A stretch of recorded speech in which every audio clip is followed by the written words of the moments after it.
Nah, pasti sobat Kamda semua di sini penasaran nih, apa sih itu podcast Suara Kamda? Nah, jadi podcast Suara Kamda adalah salah satu program kerja dari Departemen Kominrel BEM UPI Kampus Sumedang tahun 2024 yang tujuannya adalah untuk berbagi informasi dan pengalaman dari dosen, mahasiswa maupun pakar-pakar yang sangat luar biasa. Nah, nggak perlu berlama-lama lagi nih, langsung saja kita mulai podcast Suara Kamda episode pertama.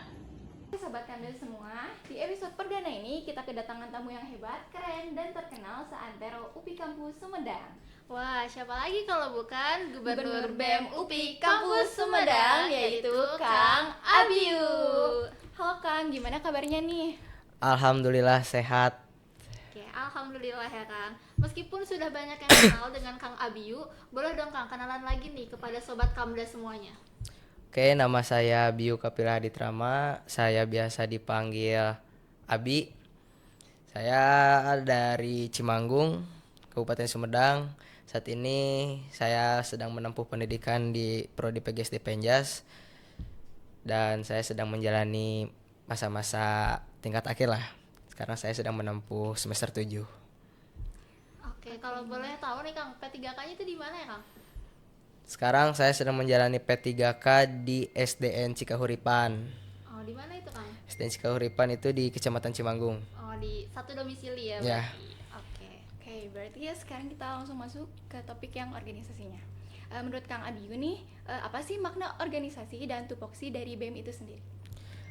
Oke, kalau misalnya kita berbicara terkait daripada makna organisasi, menurut dari pandangan dan pendapat saya pribadi, tentunya itu adalah suatu bentuk proses, tempat teman-teman untuk berproses, khususnya dari teman-teman mahasiswa yang disarankan bagi aku itu sangat cocok gitu kan. Selain daripada BEM ini menjadi salah satu organisasi yang dinamis, tentunya untuk pengembangan soft skill dan lain sebagainya, apalagi jikalau kita ingin melatih suatu bentuk kepemimpinan, kita ingin belajar menjadi seorang pemimpin ataupun ingin mengembangkan kembali potensi-potensi yang ada di diri kita, saran bagi aku itu ada di organisasi. Karena itu tentunya kita secara pribadi, secara individu akan banyak belajar banyak hal dan juga mencari suatu bentuk pengalaman nantinya.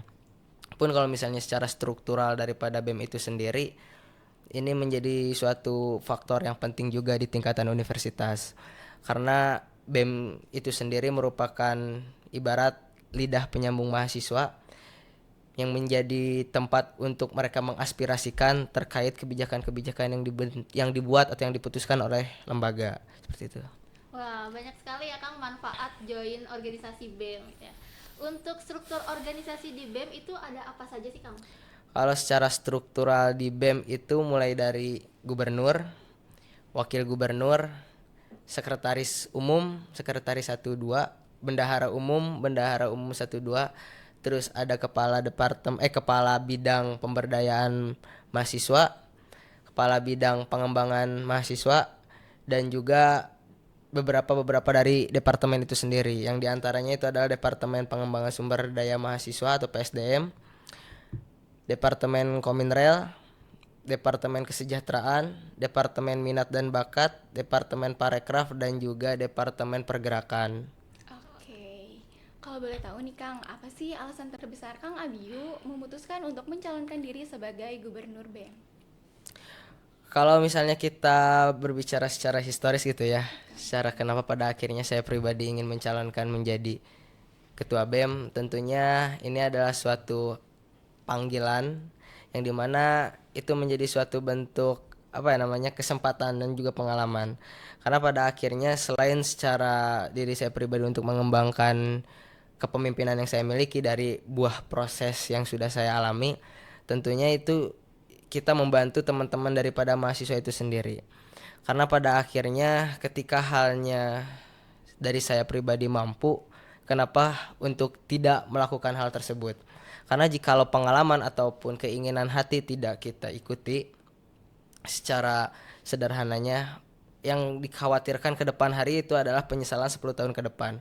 Ketika halnya kita sudah melaju ke masa yang akan datang, kenapa kita tidak mencoba akan hal tersebut?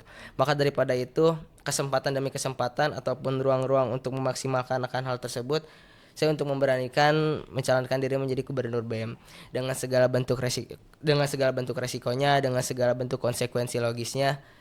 Insya Allah dan mudah-mudahan itu memang bisa diatasi. Karena saya ingat apa kata Lafran Pane berbicara ketika amanah itu disampaikan kepada seseorang, maka seseorang itu dipercayai mampu mengemban akan amanah tersebut, dan amanah tersebut dilakukan untuk hal-hal kebaikan dan juga kebermanfaatan, bukan hanya untuk secara kepentingan ataupun secara amanah ini sebagai piala bergilir yang tinggal dipindah-pindahkan, tapi melainkan daripada itu ini adalah panggilan hati dan panggilan jiwa untuk memaksimalkan dan menyebarkan segala bentuk kebermanfaatan dan juga kebaikan.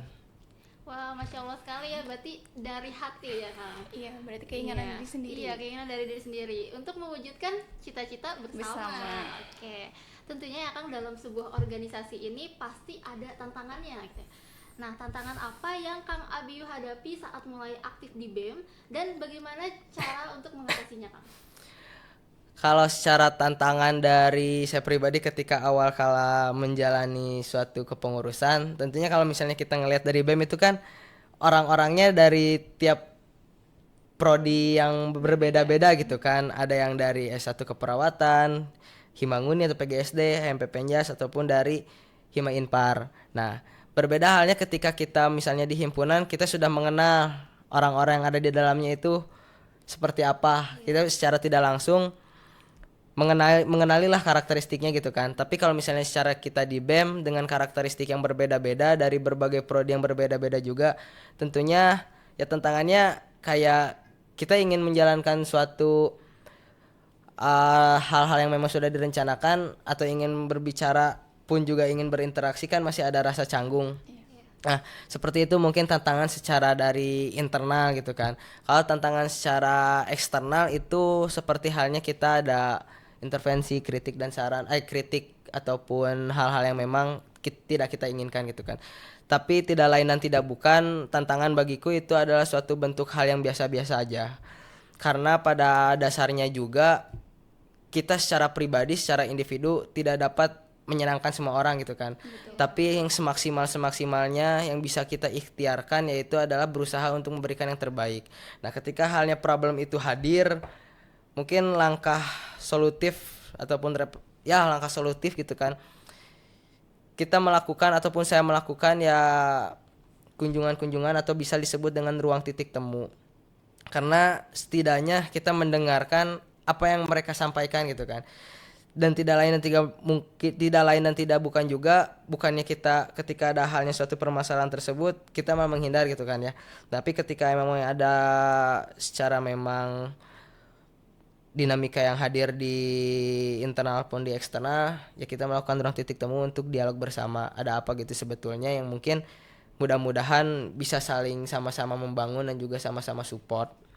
Oke, berarti komunikasi itu penting banget ya Teh, biar nggak ada miskom.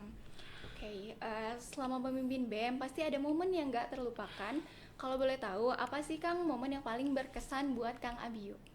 Yang pertama itu kalau dari secara program kerja gitu ya, momen-momen yang paling berkesan itu yang pertama kita di Mokaku. Kemudian sebelum daripada Mokaku itu ada kurban dan juga ada LKM. Nah, kenapa kita ngambil dari LKM dulu dari saya pribadi hal yang paling berkesan karena itu secara tidak langsung kepengurusan baru dibentuk, kita langsung udah dihadapi dengan program yang besar gitu kan. Apalagi ini kita berbicara terkait daripada kaderisasi nafas dari mahasiswa itu sendiri gitu kan buat melanjutkan estafet perjuangan ke depan hari. Itu bagi aku adalah suatu pengalaman yang memang paling berkesan karena jujurnya dan memang apresiasi juga ketika halnya di LKM tersebut saya melihat dan saya menganalisis itu adalah orang-orang yang memang baru berkecimpung di kepanitiaan LKM dengan mungkin pandangan dari orang-orang yang setidaknya kurang baik, tapi dari mereka khususnya dari kepanitiaan LKM itu sendiri, baik itu dari yang open recruitment ataupun yang dari internal BEM, mereka mampu membuktikan yang terbaik dan pada akhirnya LKM pun berjalan dengan semaksimal mungkinnya. Kemudian ada kurban kenapa menjadi hal yang paling berkesan? Karena baru pertama kalinya dari saya pribadi memimpin suatu organisasi melakukan program kerja yang memang berdampak pada masyarakat, seperti halnya kita memberikan hewan daging kurban tersebut buat dikonsumsi kepada orang-orang gitu kan, memberikan rezeki dan juga mokaku. Karena bagi aku mokaku ya kita melakukan hal yang sama seperti LKM, tapi di situ ada hal yang paling berkesan karena kita bisa menyambut adik-adik kita angkatan 2024 untuk Iya. ikut berproses bersama di kampus. Oke, karena kan Mokaku ini pengalaman perdana ya Kang buat mahasiswa baru gitu, jadi harus berkesan. Oke, selanjutnya nih Kang, menurut Kang Abiyu gitu, sejauh mana sih peran BEM dalam menjembatani aspirasi mahasiswa dengan kebijakan kampus? Peran BEM bagi mahasiswa terkait daripada kebijakan kampus itu bagi saya pribadi adalah sebagai jembatan untuk bernegosiasi. Karena BEM selain daripada memiliki 3 fungsi organisasi, yang pertama itu kaderisasi, advokasi dan juga eksistensi, bagi aku pribadi BEM juga menjadi suatu bentuk lidah bagi masyarakat gitu kan. Ketika halnya kebijakan kampus ini tidak berpihak kepada mahasiswa, tidak ada suatu bentuk transparansi ataupun tidak ada suatu bentuk ketidakadilan. Nah, di sini BEM hadir untuk menjadi penengah yang barangkali di mana nantinya bisa memberikan suatu bentuk solusi-solusi. Nah, solusi-solusi yang hadir nantinya di tengah-tengah dinamika yang hadir, harapannya memang BEM ini bisa menjadi suatu penyambung mahasiswa gitu kan, untuk tetap menjunjung tinggi keadilan dan juga kebijakan-kebijakan kampus yang memang berpihak pada mahasiswa. Karena kampus pasti akan hidup ketika mahasiswanya ikut aktif dan juga berperan gitu kan. Jadi bagi aku pribadi, jikalau memang ada suatu bentuk kebijakan yang tidak pro terhadap mahasiswa, bagi aku ya organisasi BEM adalah pion pertama untuk mengedepankan akan permasalahan tersebut. Nanti setelah menjalani suatu bentuk prosesnya, kita bisa melakukan suatu konsolidasi dan komunikasi ke teman-teman himpunan yang lain. Ini ada isu ini, kita mau seperti apa? Ini ada isu ini, kita mau kaji apa enggak, kayak gitu kan. Nah, jadi nantinya setidaknya ketika halnya kampus ini baik-baik saja, itu berarti menjadi suatu bentuk tanda tanya, gitu kan. Makanya kita buat suatu bentuk gerakan lah, harapannya memang ketika kampus ini sedang tidak baik-baik saja gitu, apalagi UPI gitu kan. Berarti BEM ini sangat penting ya sebagai perantara antara mahasiswa dengan pihak lembaga. Oke, selanjutnya adakah sosok atau role model yang menginspirasi Kang Abiyu dalam menjadi seorang pemimpin? Kalau berbicara terkait role model, itu dari aku pribadi ada 3 sebetulnya. Siapa aja tuh Kang? Yang pertama ini ada orang tua saya gitu kan. Yang kedua saya mengambil dari tokoh nasional yaitu Lafran Pane. Dan yang ketiga itu ada dari teman-teman gitu kan. Nah, bukannya saya memang mengidolakan teman-teman, tapi setidaknya hadirnya saya juga berkat daripada teman-teman. Nah, di sini juga saya belajar, bukan hanya saya belajar secara individu, tapi saya juga belajar daripada teman-teman yang ada di internal BEM. Barangkali memang segala bentuk wawasan ataupun pengalamannya saya masih kurang daripada teman-teman yang memang tidak terlihat sama sekali. Nah, kemudian kenapa saya mengidolakan ataupun menjadikan Lafran Pane sebagai role model gitu kan, karena melihat daripada semangat perjuangannya, semangat keintelektualannya juga, dan keberpihakan terhadap sosial dan juga naluri nafas kebangsaannya, pun juga semangat yang visioner. Bagi aku itu memang menjadi suatu bentuk hal yang menginspirasi dari saya pribadi. Pun juga kalau misalnya saya berbicara kenapa saya memang masih berpatok terhadap orang tua, karena semangat yang hadir pun juga semangat yang turun dari saya berjalannya proses gitu kan, baik di internal maupun di eksternal, itu berawal memang dari ridho ataupun doa dari orang tua. Karena mau sebagaimanapun kita berjuang, mau bagaimanapun kita berproses, tapi tidak ada restu ataupun ridho dari orang tua, kan dikhawatirkannya memang tidak menjadi suatu bentuk amal ibadah. Karena harapannya ketika kita berjalan di organisasi, mau kita berproses ataupun mau memimpin suatu bentuk organisasi, ketika halnya tidak diiringi dengan doa dan restu orang tua, pun juga tidak diiringi dengan rasa kita untuk beribadah, ditakutkannya itu menjadi hal yang sia-sia. Karena organisasi ini proses ini bagi aku yang untuk menyebarkan segala bentuk kebermanfaatan. Tentunya saya menjadi ingat ketika halnya ada bahasa ataupun yang pernah saya dapat gitu kan, ya khairun nas anfa'uhum linnas, sebaik-baiknya manusia ada yang bermanfaat untuk orang lain. Makanya daripada itu ketika kita melihat role model kita seperti itu, maka yang harus kita lakukan pengimplementasiannya adalah kita melakukan yang terbaik menurut versi kita sendiri gitu ya.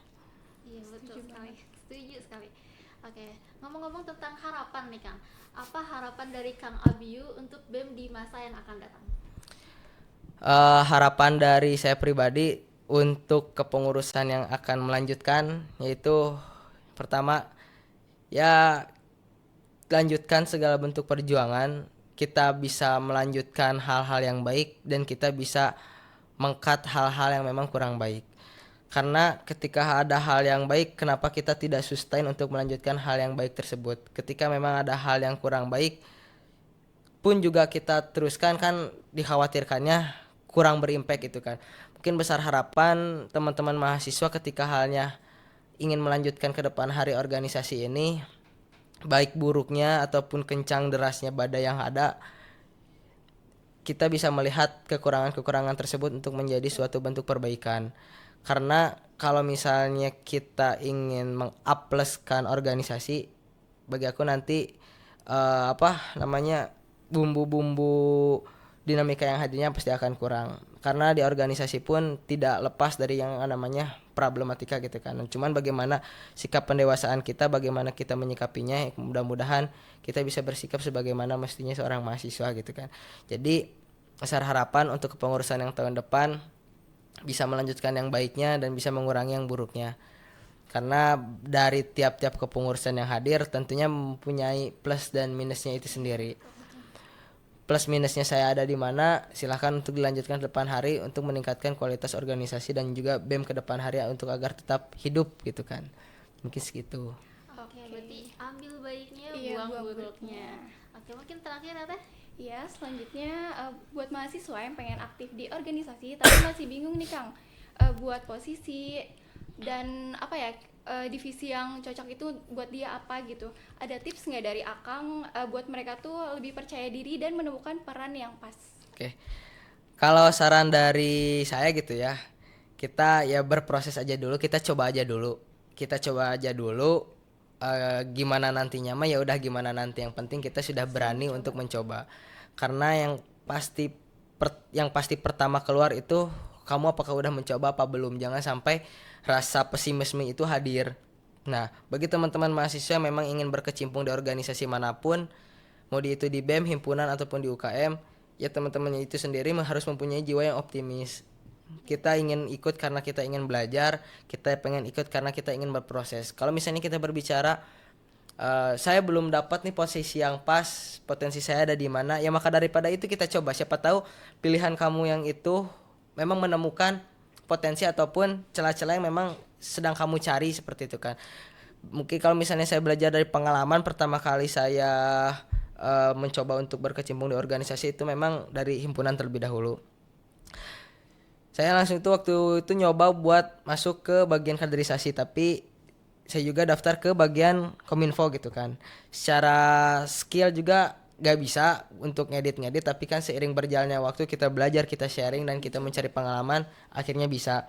Pun juga dengan tingkatan-tingkatan selanjutnya, pertama kali masuk ke BEM, saya masuk ke MIKAT, padahal sama sekali tidak ada basic olahraga di situ. Tapi tidak lain dan tidak mungkin ketika kitanya berproses dan ingin mencoba, hal-hal tersebut hadir dengan sendirinya. Karena sebaik-baiknya guru ataupun sebaik-baiknya ilmu adalah pengalaman itu sendiri. Oke, berarti lebih baik mencoba ya Kang daripada tidak sama sekali. Ya. Iya, daripada menyesal gitu ya. Wah, inspiratif sekali ya cerita dari Kang Abiyu ini. Terima kasih banyak Kang Abiyu yang sudah berbagi cerita dan pengalamannya di podcast Suara Kamda.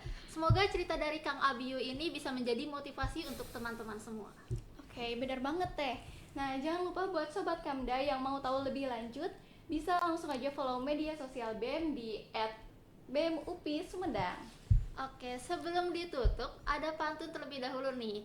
Jangan lupa bilang cakep ya. Oke, teh. Oke, buah nanas, buah ceri. Cakep. Dicampur gula, enak sekali. Cakep. Cukup sekian episode kita kali ini.